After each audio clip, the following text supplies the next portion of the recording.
కృష్ణుడు అర్జునుడికి ఇచ్చిన బోధని ఒక బుక్గా మనం పవిత్ర గ్రంథంగా చూస్తాము. దాని పేరేంటి? నాకు తెలియదు. భగవద్గీత, రామాయణం. భగవద్గీత అనుకో. ఎస్, భగవద్గీత. కౌరవులు ఎంతమంది? పాండవులు అంటే తెలుసుకోవాలి. కౌరవులు పాండవుల్ని పంచపాండవులు అంటారు. కౌరవులు 100 మంది, 150 మంది, 75 మంది. 100. Yes, correct.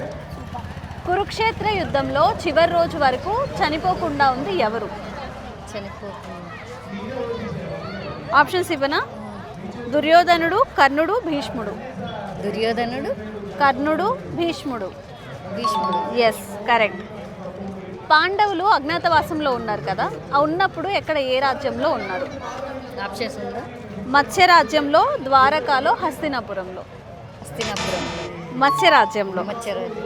అయితే కర్ణుడికి కవచకుండలాలు ఉంటాయని చెప్పుకుంటూ ఉంటాం కదా, కవచకుండలాల్ని ఎవరికి త్యాగం చేశారు? ఎవరి కోసం త్యాగం చేశారు? ఆప్షన్స్.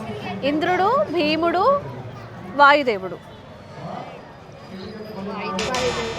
ఇంద్రుడు. ఇంద్రుడు. ఎస్. మహాభారతాన్ని మొదటగా రచించింది ఎవరు? మహాభారతం. ఆప్షన్సా? కాళిదాసు, వేదవ్యాసుడు, వాల్మీకి. వాల్మీకి. వేదవ్యాసుడు. వేదవ్యాసుడు. Yes yes. అర్జునుడికి విల్లు ఉంది కదా, అర్జునుడి విల్లు పేరేంటి? మీరు చెప్పగలరు? ధనస్. అదే, గాంధీవం, సారంగం, కోదండం. గాంధీవం. గాంధీవం.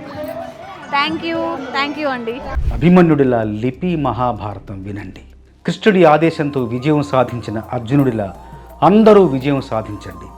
ఇది ఆట మాత్రమే కాదు, మన జీవితానికి బాట కూడా.